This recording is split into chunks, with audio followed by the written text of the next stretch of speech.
Je ne sais pas si je me rappelle le français, parce que je ne parle plus français depuis 10 ans. Parfait.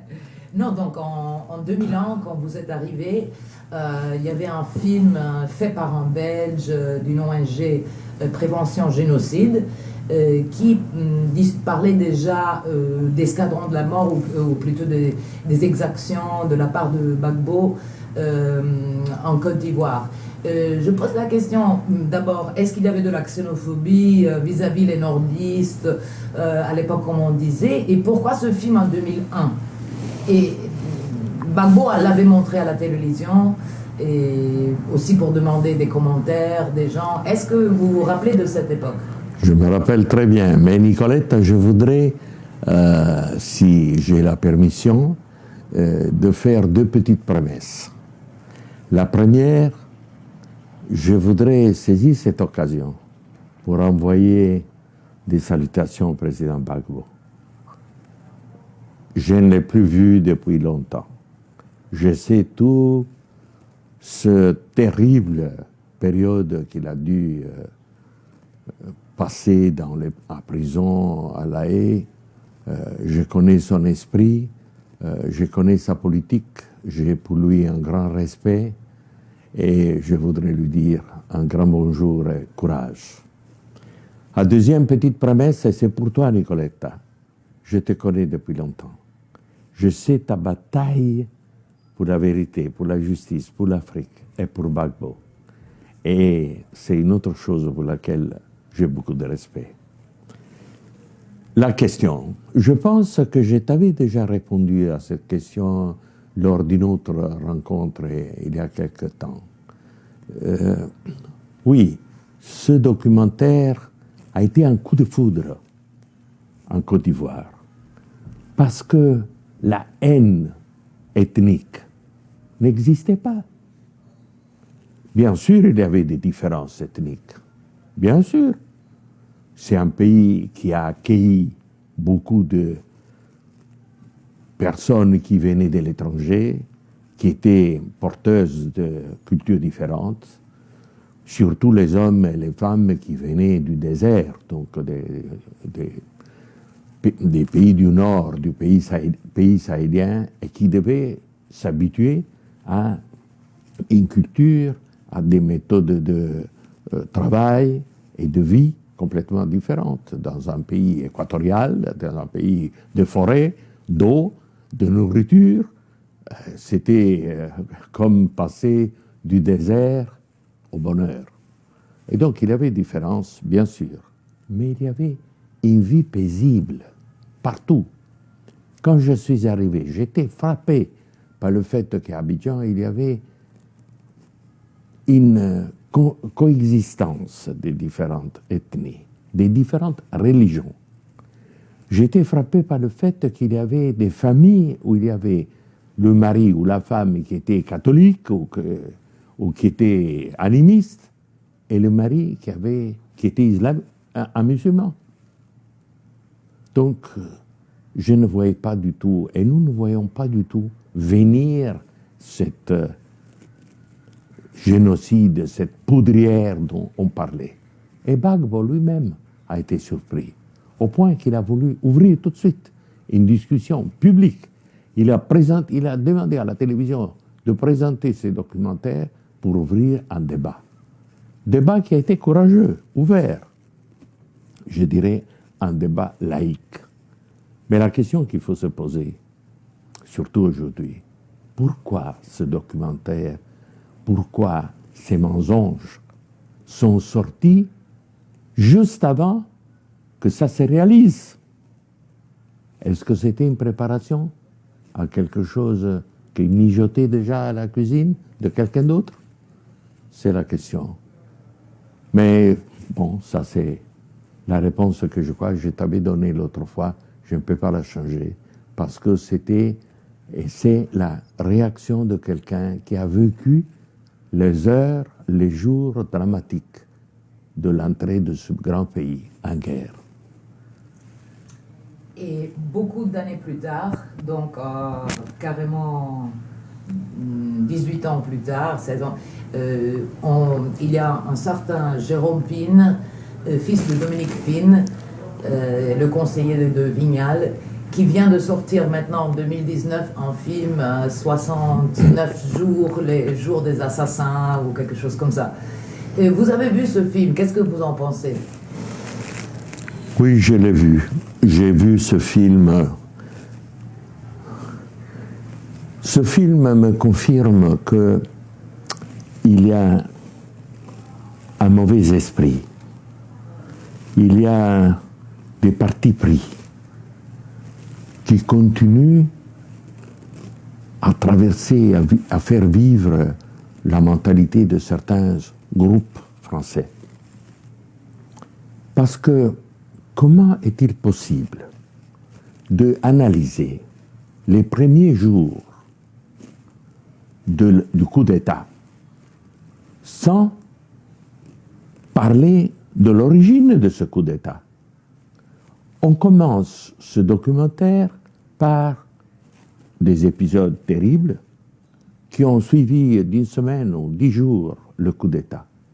Et on ne commence pas par le coup d'État.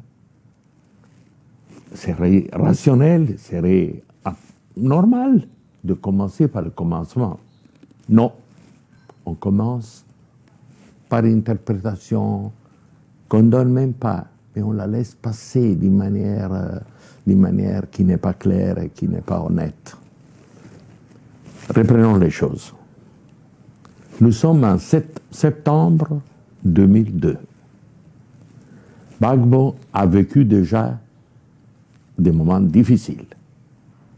Depuis son élection, d'une manière calamiteuse, il gagne le pouvoir, ce pouvoir transmis aux civils, sous la pression internationale, sous la pression de l'Union européenne, qui avait coupé l'assistance à la Côte d'Ivoire du général Guèye, parce que l'Union européenne, parce que la communauté internationale était contre les régimes militaires. Et donc on disait, il faut procéder aux élections. Et la Côte d'Ivoire va vers les élections. Les élections sont gérées par le président en exercice, qui était le général Guèye. Ouattara est mis hors de la compétition électorale. Ce n'est pas par une décision de Gbagbo, qui n'était pas au pouvoir, mais Gbagbo gagne les élections. C'est le début de toute l'histoire. Nous ne pouvons pas oublier ce passage fondamental. Tout ce qui se passe après le massacre de Yopougon, le grand tentative de pacification du pays avec le Forum de réconciliation nationale, la pression qui est faite par Gbagbo, parce que ses adversaires politiques, y compris Ouattara, rentrent au pays, viennent se présenter devant l'opinion publique de son pays. L'adhésion de Gbagbo d'ouvrir le pouvoir politique à toutes les ethnies. Le président de l'Assemblée est un homme du Nord. C'est un musulman du Nord. Sa femme est une Burkinabé. Mais son ministre des Affaires étrangères, le grand chef après Gbagbo du parti Sangaré, c'est un homme du Nord. Ce n'est pas un gouvernement bêté. Bien sûr, Gbagbo était embêté. Et alors? Mais il avait essayé de continuer sa démarche pour un parti et un gouvernement qui était un peu en dépassement des conflits ethniques, ou des rivalités, ou des différences ethniques. Et tout ce processus qui a une durée d'une année est sous le contrôle, l'observation, la critique de l'Union européenne. Tous les 15 jours, tous les mois, les ambassadeurs européens sur place discutent des mesures prises par le gouvernement Gbagbo. pour voir est-ce qu'il y a des réformes dans le système administratif, dans le ministère de la Justice, dans l'organisation des forces armées, pour renforcer cette cohésion sociale et le jeu démocratique. Et chaque fois, on donne des cotes, comme à l'école. On disait au président Gbagbo, ah, ici, ça ne va pas. Ah, cette partie-là, c'est bien faite. Là, il faut introduire des réformes. Ça dure une année. Et après une année, l'Union européenne déclare officiellement, vous avez bien travaillé. Vous pouvez être réadmis dans le groupe des pays qui reçoivent l'aide de l'Union européenne. Une reprise pleine et entière, comme disait le document officiel, pleine et entière de la coopération européenne. Nous sommes en juin 2002. Et Gbagbo décide, alors que la situation semble s'améliorer avec la communauté internationale, de commencer sa relance de l'image de la Côte d'Ivoire. Et là, il décide de partir pour Rome. Quel désastre! Quelle décision mauvaise! Aux yeux de Paris, c'était inadmissible que le colon, l'esclave de hier, ne vienne pas demander d'abord la bénédiction à Paris. Mais il décide d'aller à Rome. À Rome. Et pourquoi à Rome?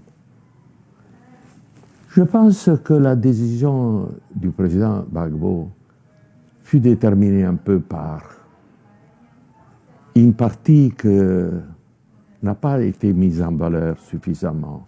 Parce que Gbagbo était un Africain, un vrai Africain. Et Gbagbo était aussi un président africain.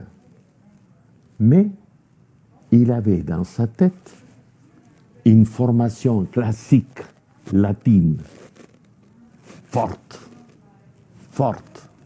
un grand amour pour cette Rome qu'il n'avait jamais visitée et qu'il vivait un peu dans son imagination.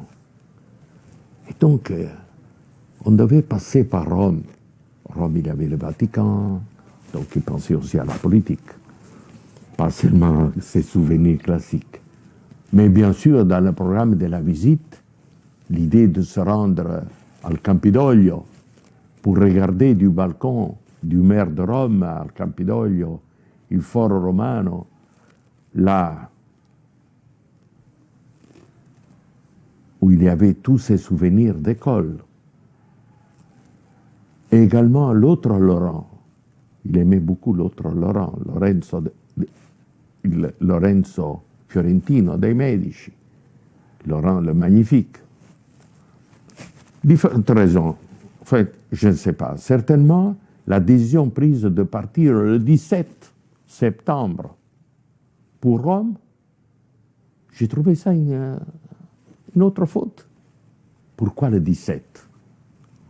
Pour un Napolitain comme je suis, le 17, c'est un jour qu'il faut prendre avec beaucoup de prudence. 17, ce n'est pas tout à fait un numéro qui porte chance à Naples. Je lui avais dit, président, partez le 18. Il est parti le 17. Le 18, nous étions à Rome, avec la délégation officielle, pour une visite officielle. Il était accompagné par son épouse. Je me rappelle parfaitement cette journée du 18 qui commence par une réception à la présidence de la République italienne. L'accueil chaleureux de la part du président Ciampi. Les deux qui parlent un peu en latin. Et Ciampi est étonné de trouver un président africain qui a cette culture,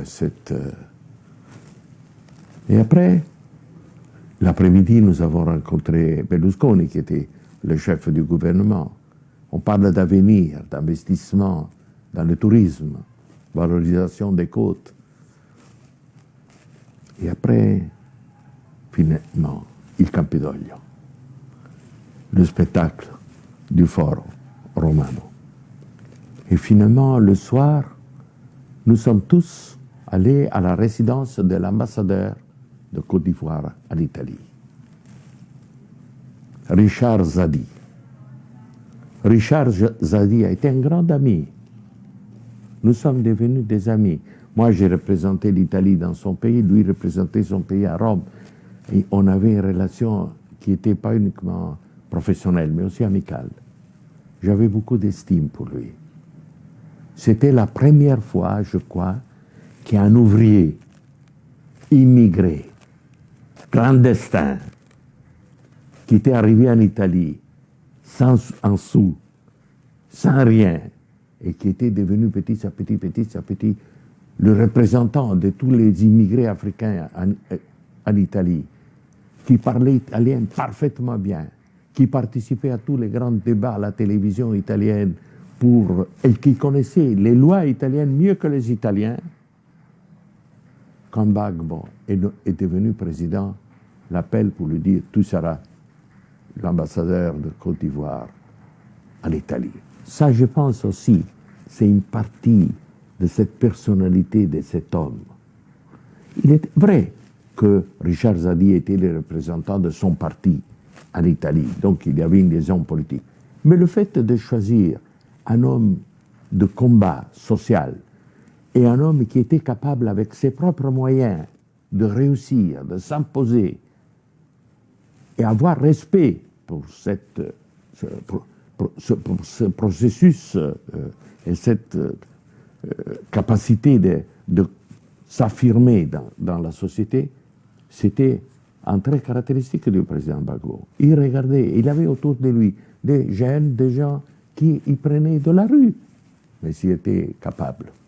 C'était un peu le cas de son malheureux ministre de la Jeunesse, qui a passé de longues années à La Haye ensemble avec Louis Blégoudet. Bon, alors, nous étions à la résidence de l'ambassadeur Zadi quand les premières nouvelles arrivent. Il y a des fusillades, il y a des combats. Mais où? En Côte d'Ivoire. Où? C'était pas clair, les premières informations. Et après, autour des grandes institutions, la télévision, les maisons des ministres. On se quitte, c'était vers minuit. J'appelle mon ambassade, j'appelle le conseiller qui était chargé de l'ambassade, Adriano Monti, et je lui dis, Adriano, qu'est-ce qui se passe? Il me dit, je ne sais pas, mais on entend des tirs, on entend des fusillades, il y a des combats. Et bon, alors, le documentaire de notre ami Pine ne devrait pas partir de ça. Parce que là, cette nuit-là, est l'origine de tout, Nicoletta. Là est l'origine de tout. Il y a des agresseurs, il y a des agressés. Il y a des gens qui ont pris les armes pour renverser un gouvernement, élu d'une manière quelle que soit, mais un gouvernement reconnu par la communauté internationale, reconnu par le peuple ivoirien, qui s'était retrouvé autour de cet homme, de cette idée de multipartisme, de démocratie, les idées pour lesquelles Gbagbo s'était battu toute la vie. Il avait passé des années en prison, il avait été exilé en France à cause de ça, pour son combat. C'est autour de cette agression que tout le reste elle a une conséquence. Bien sûr, il y a eu des réactions. Parce que les gens qui ont pris les armes n'ont pas pris les armes pour les montrer. Ils les usaient. Et qu'on les armes qu'il avait reçues de on ne sait pas qui. Encore aujourd'hui, on ne sait pas qui. Et c'est 300, 600, 800, on ne sait pas. On appelait les assaillants à cette occasion. Après, on les appelait les rebelles. Après qu'ils sont devenus petit à petit grâce à la France. On les a légitimés. On a mis un tapis rouge pour les recevoir à Kléber.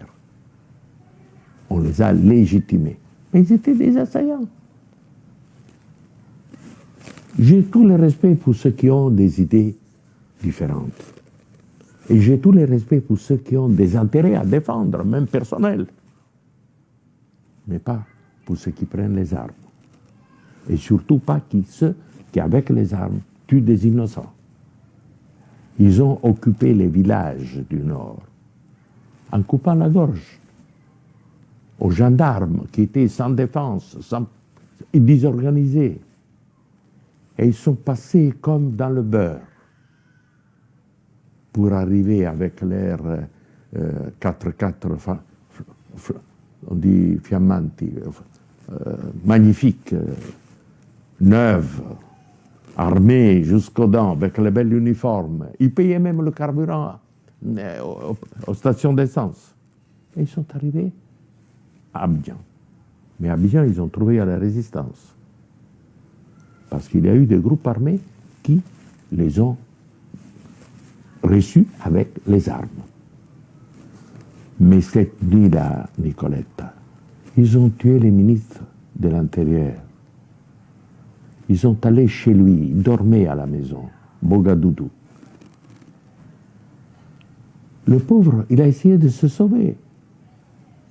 Il a eu peur.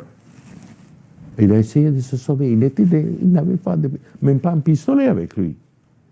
Il est sauté pour sortir de son jardin. Il a sauté le mur. En tombant de l'autre côté, il a cassé la jambe. Il est resté par terre, blessé. On l'a tué. Ce n'était pas un coup d'État pacifique. Les coups d'État ne sont jamais pacifiques. Mais c'était un coup d'État qui demandait une résistance. L'épouse du ministre de la Défense a subi des violences. Son mari s'est sauvé parce qu'il s'était caché dans sa maison. Le lendemain matin, quand je suis allé voir le président Gbagbo, il était à l'hôtel. Je suis arrivé chez lui à 6 heures du matin pour demander qu'est-ce qui se passe. Et il a réagi d'une manière, je me demande encore aujourd'hui, quel était vraiment le fond de sa pensée. Parce qu'il avait l'air très calme. Il disait, ces petites choses sont des militaires auxquels on a nié leurs droits. Il faudra satisfaire leurs demandes de promotion et un peu d'argent arriéré. On va régler ça. Mais quand la nouvelle est arrivée, que son ministre de l'Intérieur avait été tué, Gbagbo a compris que ce n'était pas une question, une petite affaire. Et alors il a dit, je dois suspendre la visite. Il avait rendez-vous avec le pape. Ce matin, 19. Il a dit non. Je rentre à Abidjan. J'ai dit, président, je vous accompagne à l'aéroport. Et si vous permettez, je prends l'avion avec vous. Je rentre à Abidjan avec vous. Non, je rentre seul. Je l'ai accompagné. À Ciampino, il avait son avion. Il pleuvait ce jour-là. Un orage romain. De ces orages qui durent 10 minutes, mais avec une pluie du type les pluies d'Abidjan. Nous sommes arrivés à l'aéroport, je l'ai vu rentrer, on s'est salué. Et l'avion ne part pas. J'attends. Et après un bout de temps, je vois que l'avion ouvre le portail et on demande que le président descende. Et le président est rentré en disant, j'ai parlé avec mes hommes, avec la radio de bord, pour connaître quelles sont les conditions de sécurité. à l'aéroport d'Abidjan, si j'arrive. Et si j'ai un autre aéroport où je peux descendre, et ils m'ont dit non, président, on ne peut pas. L'aéroport d'Abidjan n'est plus sûr. Il a dit, mais les Français, il assure ma sécurité. Il dit, ah non, justement, ce sont les Français qui ont occupé l'aéroport. Et nous, on n'est pas sûrs. Vous devez attendre. Et nous sommes rentrés à l'hôtel. Ça, c'est, Nicoletta, je crois, fondamental. Le documentaire de Pen, Pim Pen, aurait dû mettre en lumière cette affaire terrible. Pourquoi renverser un régime qui commençait les premiers pas d'une pacification, qui commençait à introduire les réformes, même du problème, par exemple, des élections des municipalités, du gouvernement des municipalités, pour essayer de venir en compte aux différences ethniques qui existaient. Pourquoi nier l'appui à un parti qui avait comme seule tradition le multiethnisme, multipartisme? Pourquoi? Parce qu'il avait choisi Rome plutôt que Paris? Non. C'était un problème beaucoup, beaucoup plus important, Nicoletta. Et que souvent, quand nous parlons d'Afrique, nous oublions. Cette année, nous célébrons l'indépendance africaine. 60 ans d'indépendance. En 1960, 17 pays africains sont en même temps indépendants. Mais quelle indépendance, Nicoletta! Quelle indépendance! Cette indépendance a été, oui, une indépendance politique, bien sûr. Mais tout le pouvoir reste dans les mains des colons, des anciennes puissances coloniales, le pouvoir politique, le pouvoir économique, le pouvoir militaire. Cette indépendance, 60 ans plus tard, est encore un combat en cours. Il y a des pays qui ne se sont pas complètement libérés. D'ailleurs, le professeur Kalkinovati, le pauvre, il n'est plus avec nous, le professeur Kalkinovati, mais un de ses derniers conférences que nous avons organisées ensemble avec Kalkinovati à Pavia, il y a 3-4 ans, je crois. Kalkinovati avait fait une relation, la dernière, je crois, dernière fois qu'il a parlé en public, où il disait, mais tout ce partenariat dont on parle, la coopération avec la ownership africaine, tout, mais ce sont des blagues.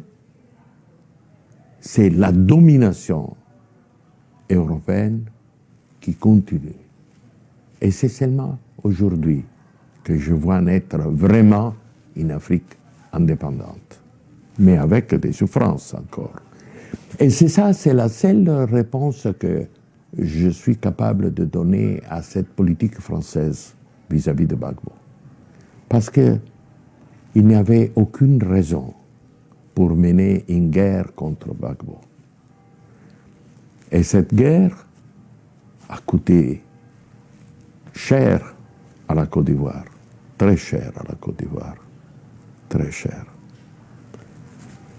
Alors, le documentaire de notre ami là, c'est une petite chose dans ce grande et terrible page de l'histoire africaine. C'est une petite chose. Il disparaîtra comme toutes les mensonges.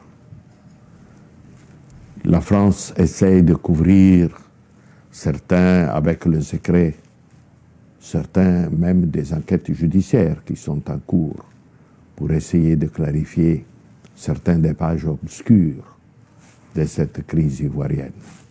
Je pense surtout au bombardement de Bouaké, où il y a eu des morts français.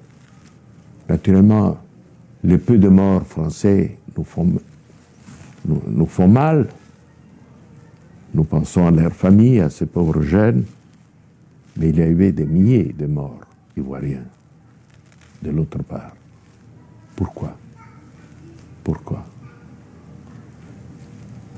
Il faudrait s'interroger à ça. Et alors, il faut se demander à quoi ça sert cette Cour internationale de justice à laquelle l'Italie a donné dès le début aussi grand appui. À quoi ça sert? Une Cour internationale qui est incapable de porter un peu de lumière sur cette page de l'histoire. Le contraire, elle a mis sous couverture la vérité. Elle a caché la vérité. Elle a gardé en prison ce président qui avait des limites, comme tous les présidents, tous les hommes politiques, qui a fait des fautes, bien sûr, mais qui ne mérite pas les accusations qui ont été formulées contre lui. Et juste une chose, je me rappelle dans l'autre interview, vous m'avez dit que Ouattara était venu vous voir pour parler de la question d'exclusion et que vous étiez un peu choqué et vous avez aussi rassemblé les autres ambassadeurs. Oui, mais ça c'était...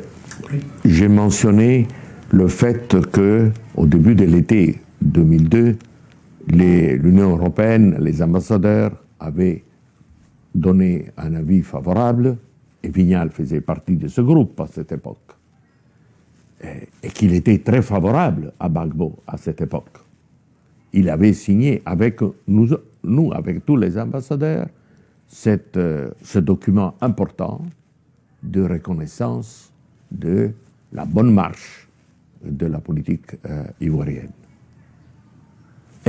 Et Ouattara réagit à cette prise de décision de l'Union européenne et demande de me voir parce que le 1er juillet, j'avais la position de président en exercice de l'Union européenne. C'est pour ça qu'il demande de venir. Et il vient à la résidence et il me dit, mais qu'est-ce que vous faites? Vous avez pris des positions favorables à ce régime parce que vous ne voyez pas la crise, l'opposition qui monte et qui peut provoquer un désastre, la guerre civile. Alors moi je dis mais non, nous on ne s'est pas aperçu de ce climat de guerre civile. Et quels sont alors moi je me rappelle que je lui avais dit, vous devez me donner des questions précises. Qu'est-ce que vous demandez au gouvernement Gbagbo? Qu'est-ce qu'il faut faire? Parce que nous sommes dans la position encore de négocier pour demander. Il n'avait pas répondu. Il avait dit non, je ne suis pas satisfait parce que les ambassadeurs ici, donc l'Union européenne, ne sont pas attentifs à la situation. Ils n'ont pas le courage de voir le problème qui vont venir. Alors j'ai réuni les autres ambassadeurs. J'ai dit, quelle est la signification de cette rencontre?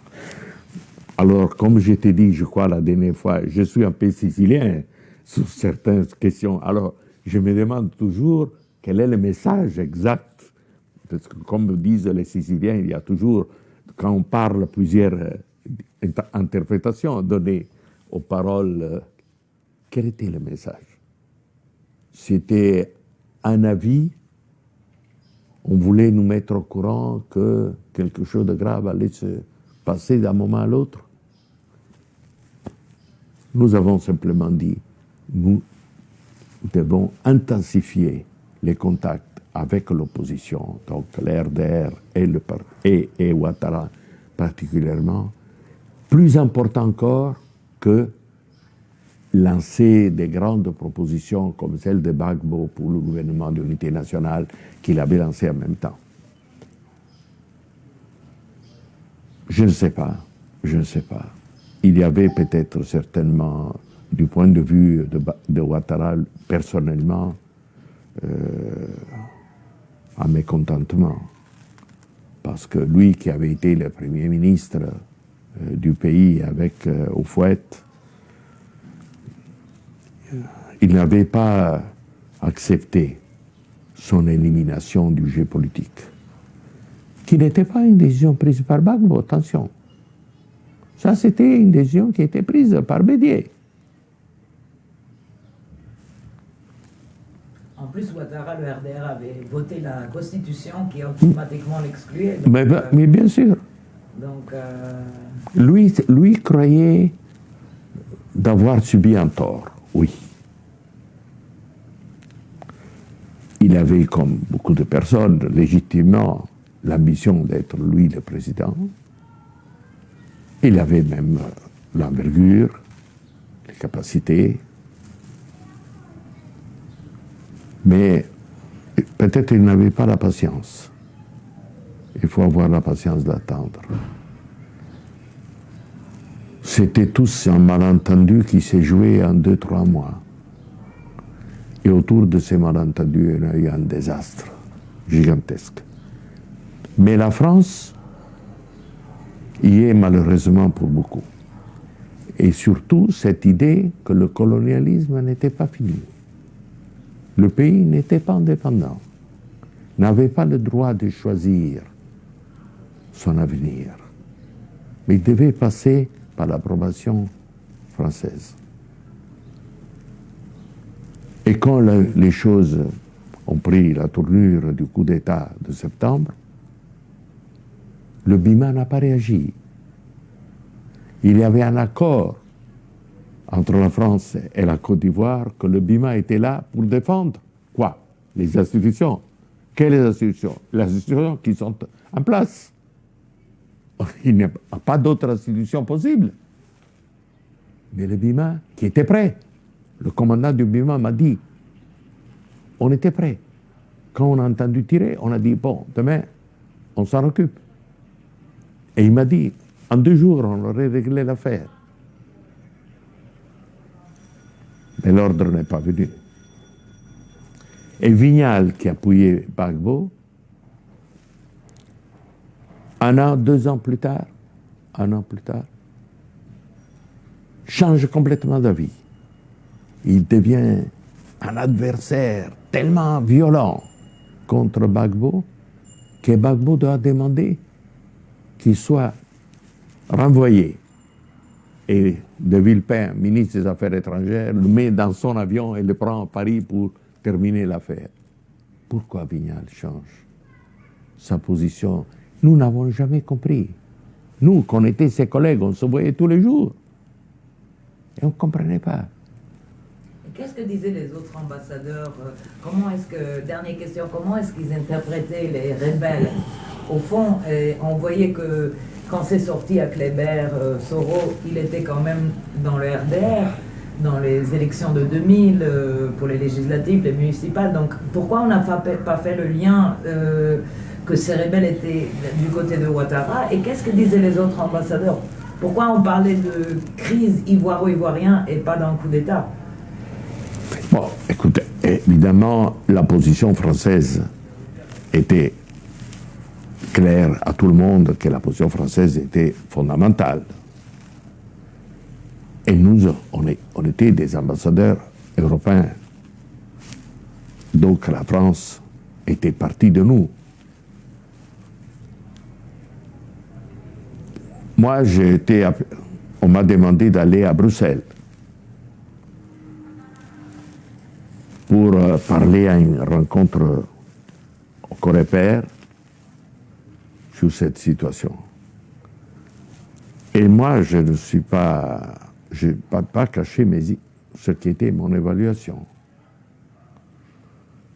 J'étais jusqu'en décembre le président en exercice de l'Union, donc j'ai dit il faut que rapidement l'Union européenne revoie sa position.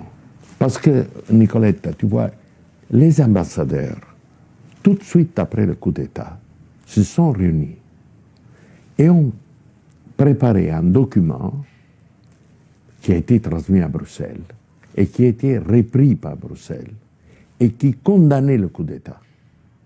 Donc il y a une condamnation ferme de l'Union européenne.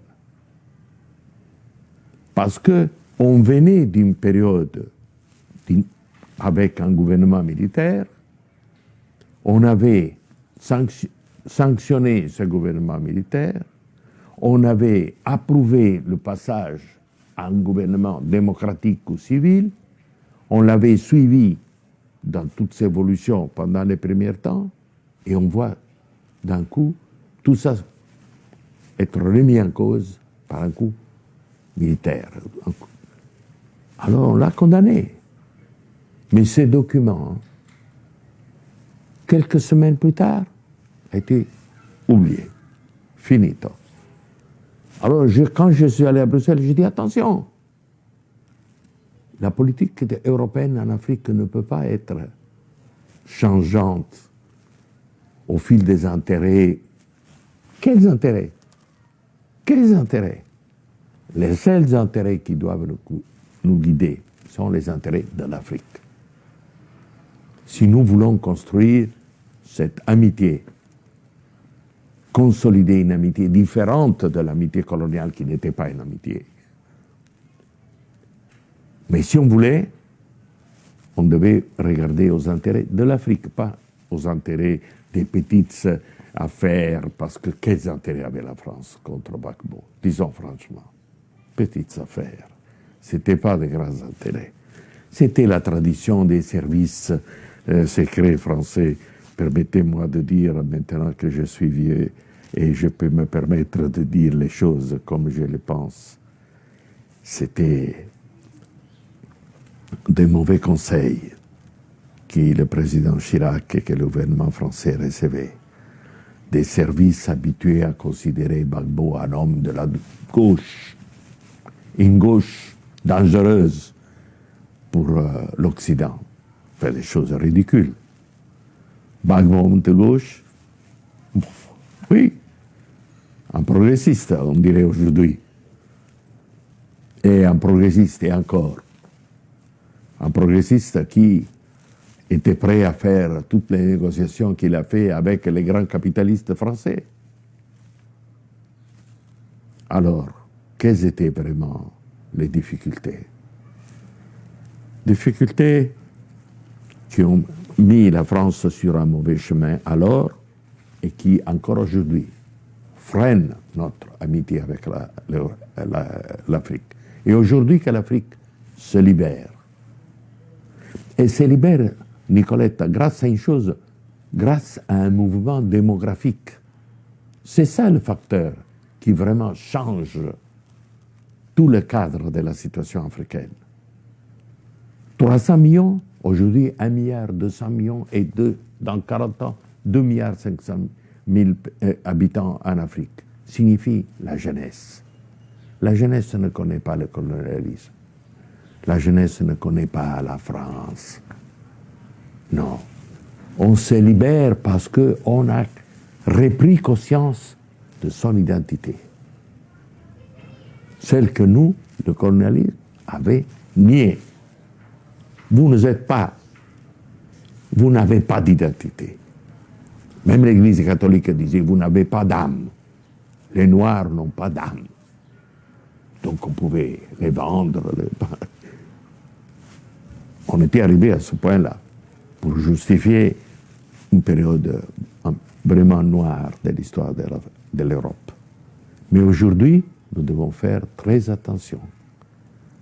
Parce que pendant que nous ne nous réveillons pas, parce qu'encore aujourd'hui on ne se réveille pas à cette vérité, il y a d'autres qui sont présents sur le terrain. C'est la Chine. Mais ce n'est pas uniquement la Chine. Tu sais, Nicoletta, que la Turquie, par exemple, un petit pays, mais un grand empire, avec une tradition d'un grand empire, a ouvert, je ne sais pas, une trentaine d'ambassades en quelques années en Afrique. C'est une présence. Et l'Europe, où est l'Europe? L'Europe s'enferme, s'isole, fait la guerre contre les immigrants. Va bene, ça c'est autre discours. Et juste, dernière chose, c'est Simone. Tu dis toujours dernière, hein? C'est juste Simone Gbagbo. Je trouve un peu absurde parce qu'elle a gagné quand même un procès contre les crimes contre l'humanité à Abidjan. Elle était acquittée à Abidjan.